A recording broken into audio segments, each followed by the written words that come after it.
নমস্কাৰ ছাত্ৰ ছাত্ৰীসকল। তেনেহ'লে আজি আমি এটা নতুন অধ্যায় আৰম্ভ কৰিম। খুবেই দৰকাৰী এই চেপ্টাৰটো। গতিকে পাঠটিৰ নাম হৈছে বিদ্যুৎ প্ৰবাহৰ চুম্বকীয় ক্ৰিয়া। অৰ্থাৎ বিদ্যুৎ আৰু চুম্বকৰ মাজতনো কেনেকুৱা ধৰণৰ সম্পৰ্ক আছে এইবিলাক কথা আমি আলোচনা কৰিম, ঠিক আছে। এই পাঠটো অকণমান কনচেপচুৱেল হয়, গতিকে ভালদৰে বুজি গ'লে ভাল হ'ব, নহ'লে প্ৰশ্নখিনি কৰোঁতে কিন্তু যথেষ্ট অসুবিধা হ'ব। নহ'লে ইয়াত দিছে, ৰিড কৰি যাওঁ। আগৰ অধ্যায় বিদ্যুৎ, আমি বৈদ্যুতিক প্ৰবাহৰ তাপীয় ক্ৰিয়াৰ বিষয়ে পঢ়িলোঁ। বৈদ্যুতিক প্ৰবাহৰ আন ক্ৰিয়াবোৰ কি কি হ'ব পাৰে? আমি জানো যে বৈদ্যুতিক প্ৰবাহযুক্ত পৰিবাহীয়ে চুম্বকৰ দৰে আচৰণ কৰে। ইয়াকে প্ৰমাণ কৰিবলৈ তলৰ কাৰ্যকলাপটো কৰা যাওক। তেনেহ'লে আমি আগৰ যিটো বিদ্যুৎ পাঠ তাত আমি এটা পাইছিলোঁ যে বৈদ্যুতিক প্ৰবাহৰ তাপীয় ক্ৰিয়া, অৰ্থাৎ বিদ্যুৎ প্ৰবাহ কৰি আমি কি তাপ উৎপন্ন কৰিব পাৰোঁ। যেনেদৰে ধৰা হিটাৰবিলাকৰ কথা কৈছোঁ, বা লাইটৰ বাল্ববিলাক বহুত টাইম জ্বলাই থাকিলে গৰম হৈ যায়, ঠিক আছে। গতিকে বিদ্যুতৰ যোগেদি আমি তাপ উৎপন্ন কৰিলোঁ। গতিকে আমি ইয়াত পাম যে বিদ্যুতৰ যোগেদি আমি চুম্বক উৎপন্ন কৰিব পাৰোঁ, মানে চুম্বকীয় শক্তিও আমি উৎপন্ন কৰিব পাৰোঁ। গতিকে তলত এটা কাৰ্যকলাপ দিছে, এইটো এটা বৰ্তনী, ঠিক আছে। এইটো হৈছে তোমাৰ বেটাৰী। এইটো কি চাবিটো অন অফ কৰিবলৈ, এইটো ৰেজিষ্টেণ্ট ৰোধক এটা দি থৈছে। ৰোধকটো যিকোনো হ'ব পাৰে, লাইট চাইট তেনেকুৱা কিবা কিবিও লগাব পাৰি, বা কিবা ৱায়াৰ এডালো দিব পাৰি যিয়ে নেকি কাৰেণ্টত অকণমান বাধা দিয়ে। এইডাল এডাল জাষ্ট পৰিবাহী। এতিয়া যেতিয়া আমি ছুইচটো অন কৰি দিম, এইফালেদি কাৰেণ্ট গৈ থাকিব, এইফালেদি এনেদৰে কাৰেণ্ট চলাচল কৰি আছে। গতিকে এই কাৰেণ্ট চলাচল কৰাৰ লগে লগে এই ছাইডতে আমি যদি চুম্বক এডাল থৈ দিওঁ, চুম্বক নহয় কম্পাছ এডাল যদি থৈ দিওঁ, এই কম্পাছৰ যে এই কাটাডাল লৰিবলৈ আৰম্ভ কৰি দিব। কাটাডাল টিক টিক টিক টিককৈ ইফালে যাবলৈ লৰিবলৈ আৰম্ভ কৰিব। তাৰমানে কি, এই যে বিদ্যুৎ প্ৰবাহ হৈছে, বিদ্যুৎ প্ৰবাহ হোৱাৰ লগে লগে এই বিদ্যুৎ প্ৰবাহে এই চুম্বকীডালৰ ওপৰতো কিবা এটা প্ৰভাৱ পেলাইছে। তাৰমানে চুম্বকীয় শক্তি এটা উৎপন্ন কৰিছে বিদ্যুতে। গতিকে আমি গম পালোঁ যে বিদ্যুতৰ পৰা কি আমি চুম্বক পাব, মানে চুম্বকীয় বলটো আমি আহৰণ কৰিব পাৰোঁ। সেইকাৰণে চুম্বকডাল লৈছে, নিজেনো চুম্বকডাল লৈলেহেঁতেন, নাই লোৱা। গতিকে ইয়াৰ বিষয়ে আমি ডিটেইলছত পাম। এই দিছে চা, আমি দেখিম যে কাটাডাল বিক্ষেপিত হৈছে, মানে কাটাডাল এনেকৈ হিলা দোলা কৰিছে। ইয়াৰ অৰ্থ কি? ইয়াৰ অৰ্থ হৈছে তামৰ পৰিবাহীডালৰ মাজেৰে যোৱা বৈদ্যুতিক প্ৰবাহে চুম্বকীয় ক্ৰিয়া সংঘটিত কৰিছে, দেখিছেনে? তাৰমানে কি চুম্বকীয় ক্ৰিয়া এটা সংঘটিত হৈছে, কিবা এটা প্ৰভাৱ পেলাইছে। গতিকে আমি ক'ব পাৰোঁ যে বিদ্যুৎ আৰু চুম্বকৰ মাজত যোগসূত্ৰ আছে, এইটো মই যিটো কৈছোঁ। তেন্তে চলমান চুম্বকৰ দ্বাৰা বৈদ্যুতিক ক্ৰিয়া সংঘটিত হোৱাৰ দৰে বিপৰীত ঘটনা সম্ভৱ নেকি? তাৰমানে কি ক'লে, আমি ইয়াত পালোঁ যে বিদ্যুৎ প্ৰবাহ কৰি আমি এটা চুম্বকীয় শক্তি বা চুম্বকীয় বল আমি পালোঁ। গতিকে চুম্বকৰ পৰা আকৌ উল্টা বিদ্যুৎ পাব পাৰি নেকি, সেই উল্টা কথাটো কৈছে। বিদ্যুতৰ পৰা চুম্বক, চুম্বকৰ পৰা বিদ্যুৎ, তাৰ উল্টাটো পাব পাৰি নি? এইবোৰ কথা আমি কি পাঠটোত আলোচনা কৰিম। আৰু উত্তৰটো কি হৈছে? পাৰি, হয়। বিদ্যুৎ আমি উৎপন্ন কৰিব পাৰোঁ চুম্বক ব্যৱহাৰ কৰি।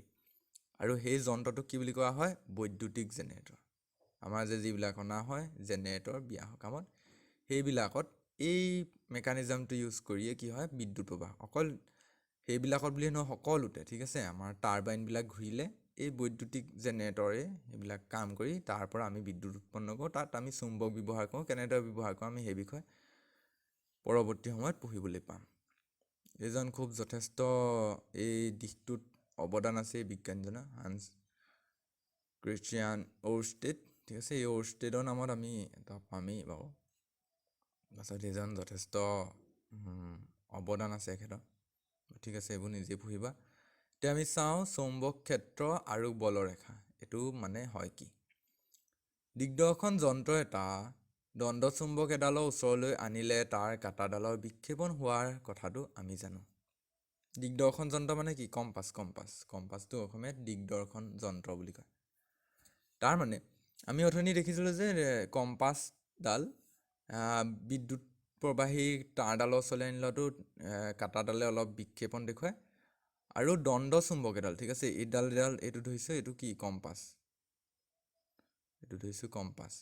ইয়াৰ ওচৰলৈ যদি আমি এডাল যদি চুম্বক আনো, দণ্ড চুম্বকডাল এনেকুৱা থাকে, এটা প'ল থাকিব নৰ্থ আৰু ইটো প'ল থাকিব চাউথ। গতিকে তেনেকুৱা কৰিলেও কিন্তু এই বিদ্যুৎ কাঁটাডালৰ এটা বিক্ষেপণ দেখুৱায়, ঠিক আছে। গতিকে কিয় বিক্ষেপণ দেখুৱায় আমি এতিয়া পঢ়িবলৈ পাম। আচলতে দিগদৰ্শন যন্ত্ৰ হৈছে এটুকুৰা সৰু চুম্বক, সৰু দণ্ড চুম্বক, ঠিক আছে। এইডাল আমি দণ্ড চুম্বক আনিলোঁ, এই দিগদৰ্শন যন্ত্ৰটো নিজেও এডাল সৰু দণ্ড চুম্বক। এই দিগদৰ্শন যন্ত্ৰটো যি কাঁটাডাল তাতো এটা সৰু দণ্ড চুম্বকেই হয় সেইডাল আচলতে। দিগদৰ্শন যন্ত্ৰৰ কাঁটাডালৰ দুই মূৰ প্ৰায় উত্তৰ দক্ষিণামুৱাকৈ থাকে, ঠিক আছে। কাঁটাডাল এনেকৈ নৰ্থ চাউথ হৈ এনেকৈ থাকে, নৰ্থ চাউথ হৈ। যিডাল চুম্বকৰ কাঁটা, চুম্বক নহয়, যিডাল কম্পাছ, তোমালোকে কম্পাছ যদি দেখা নাই চাই ল'বা, মোবাইলত মাৰি দিলেও ওলাই যাব। উত্তৰমুৱাকৈ থকা মূৰটো উত্তৰ পিপাসী বা উত্তৰ মেৰু বুলি কয়। এই কম্পাছডালৰ উত্তৰ ফালে যিটো আছে, এই কাঁটাডাল দেই, কম্পাছডালৰ এইডাল ধৰি লৈছোঁ, এইডাল কি কাঁটা। এই কাঁটাডালৰ যে উত্তৰ মূৰে থকা, ঠিক আছে, এইটো যদি নৰ্থ হয় আৰু এইফালে যদি চাউথ হয়, এই উত্তৰ মূৰে থকা পাৰ্টটো, অৰ্থাৎ এই পাৰ্টটোক আমি কি বুলি ক'ম, উত্তৰ পিপাসী বা উত্তৰ মেৰু। আৰু এই দক্ষিণৰ ফালে থকা পাৰ্টটো মানে এই পাৰ্টটোক আমি কি বুলি ক'ম, দক্ষিণ পিপাসী, ঠিক আছে। উত্তৰ পিপাসী কি বুলি কয়, কম্পাছ এডালৰ কাঁটাডালৰ উত্তৰে থকা মূৰটোক আমি ক'ম উত্তৰ পিপাসী, আৰু দক্ষিণে থকা মূৰটোক তাৰমানে এই পাৰ্টটোক ক'ম আমি দক্ষিণ পিপাসী, ঠিক আছে, বা দক্ষিণ মেৰু। গতিকে নৰ্থ পোল আৰু চাউথ পোল ইংলিছত কোৱা হয় নৰ্থ পোল, চাউথ পোল অসমীয়াত কোৱা হয় উত্তৰ মেৰু, দক্ষিণ মেৰু। এতিয়া ইয়াত এটা প্ৰশ্ন দিছে যে দণ্ড চুম্বকৰ কাষলৈ আনিলে দিগদৰ্শন যন্ত্ৰৰ কাঁটাডাল কিয় বিক্ষেপিত হয়। এইটো প্ৰশ্নটো মই কৰাই নিদিওঁ, পাঠটো পঢ়াই গৈ থকাৰ লগে লগে নিজে এইবিলাক কৰিব পৰা হৈ যাব, তেতিয়া নিজেই মাথালৈ আইডিয়াটো আনিলে ভাল হ'ব, ঠিক আছে। আৰু মই পাছত কৰাই দিম বাৰু গোটেইখিনি একেলগে, যেতিয়া মই নকৰোঁ নিজেই ভাবিবা। গতিকে ইয়াত আৰু এটা কাৰ্যকলাপ আমাক দিছে, কাৰ্যকলাপটো এতিয়া আমি গম পালোঁ নহয়, উত্তৰ মেৰু দক্ষিণ মেৰু কাক বোলে। তাৰমানে উত্তৰ ফালে যিটো মূৰ কৰি থাকিব কম্পাছডালো সেইটো হৈছে উত্তৰ মেৰু, আৰু দক্ষিণৰ ফালে যিটো মূৰ কৰি থাকিব সেইটো হৈছে দক্ষিণ মেৰু। ইংলিছত কোৱা হয় নৰ্থ পোল, চাউথ পোল, ঠিক আছে। এতিয়া নতুন যিটো কাৰ্যকলাপ হৈছে, এই কাৰ্যকলাপটোত কৈছে কি, আমি এডাল দণ্ড চুম্বক ল'লোঁ, ঠিক আছে। এইডাল দণ্ড চুম্বক, এইটো হৈছে দণ্ড চুম্বকৰ, এইটো হৈছে এন মানে কি উত্তৰ পিপাসী, এছ মানে কি দক্ষিণ পিপাসী। এই যে কম্পাছৰ কাঁটাডাল কৈছোঁ, কম্পাছৰ কাঁটাডালো কি এডাল সৰু দণ্ড চুম্বক। ইয়াত কৈছে নহয় দিগদৰ্শন যন্ত্ৰ হৈছে টুকুৰা সৰু চুম্বক, তাৰমানে সেই কাঁটাডাল যে নিজেই এটা দণ্ড চুম্বক। ইয়াত এতিয়া আমি এডাল দণ্ড চুম্বক ল'লোঁ, তাৰমানে এই কাঁটাডালৰ যিটো ধৰ্ম সেই একেটা ধৰ্মই ইয়াতো একে। যেনেকৈ এটা ল'লোঁ, লোহাৰৰ 1 কিলো টুকুৰা এটা ল'লোঁ, 100 কিলো টুকুৰা এটা ল'লোঁ। লোহাৰৰ টুকুৰাটো যিমানেই যি নহওক, ওজন যিয়ে নহওক, পৰিমাণ যিয়ে নহওক, আকাৰ যিয়ে নহওক, কিন্তু সিহঁতৰ যিটো ধৰ্ম একেটাই, লোহাৰৰ ধৰ্ম একেটাই লাগিলে তাৰ ওজন যিমানেই নহওক। ঠিক তেনেদৰে কাঁটাডালত ব্যৱহাৰ কৰা দণ্ড চুম্বকডাল যথেষ্ট সৰু, কিন্তু তাৰ ধৰ্ম আৰু ইয়াৰ ধৰ্ম একেটাই, ঠিক আছে। এইটো মনত ৰাখিব লাগিব।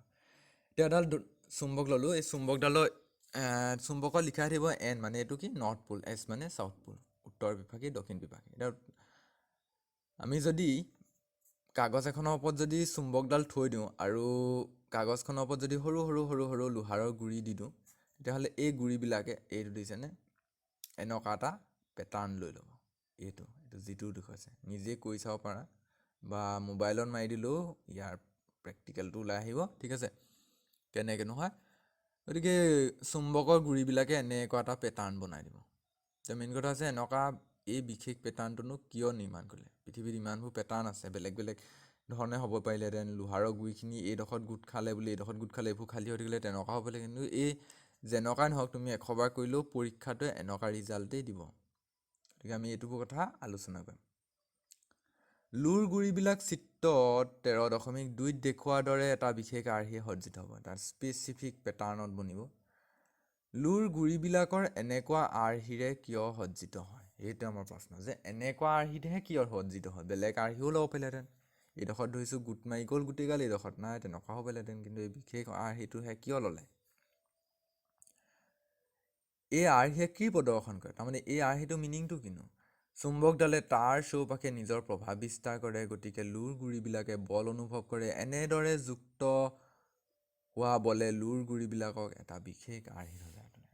তেন্তে কাৰণটো কি, এই চুম্বকডালে এই লোহাৰৰ গুৰিবিলাকৰ ওপৰত এটা বল প্ৰয়োগ কৰে। এতিয়া চুম্বকে লোহাৰৰ ওপৰত বল প্ৰয়োগ কৰে, সেই কথাটো তোমালোকে জানাই, সৰুৰ পৰা চবেই দেখি আহিছে। চুম্বকডাল কি হয়, লোহাৰৰ ওচৰলৈ নিলে কাটাপকৈ লাগি ধৰে, হয়নে? তাৰমানে কি, চুম্বকে লোহাৰ পালে লোহাৰৰ ওপৰত এটা বল প্ৰয়োগ কৰে।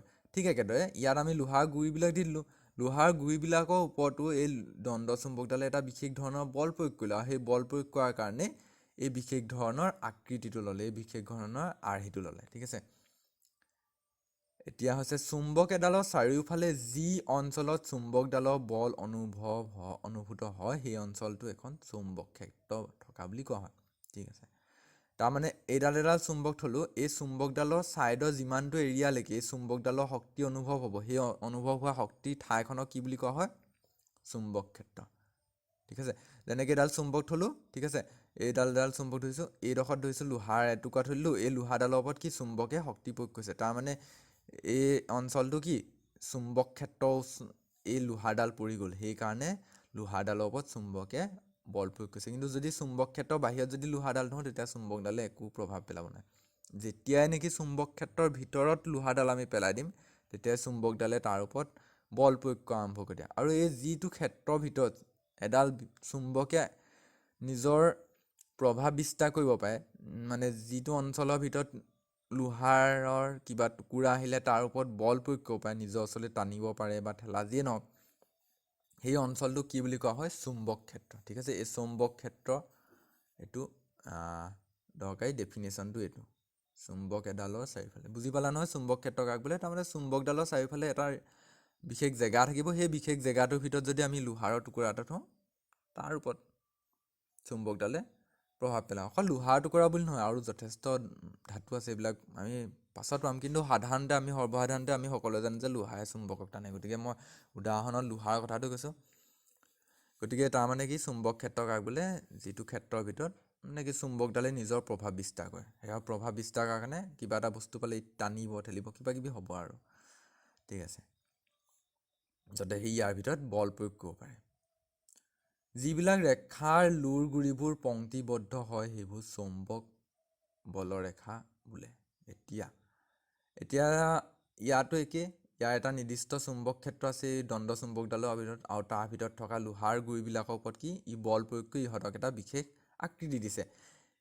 এতিয়া ইয়াতে আমি যদি পুংখানুপুংখভাৱে অধ্যয়ন কৰোঁ, তেতিয়াহ'লে আমি দেখিম এই লোহাৰৰ গুৰিবিলাকে চোৱা এটা লাইন বনাইছে, বুজিছেনে?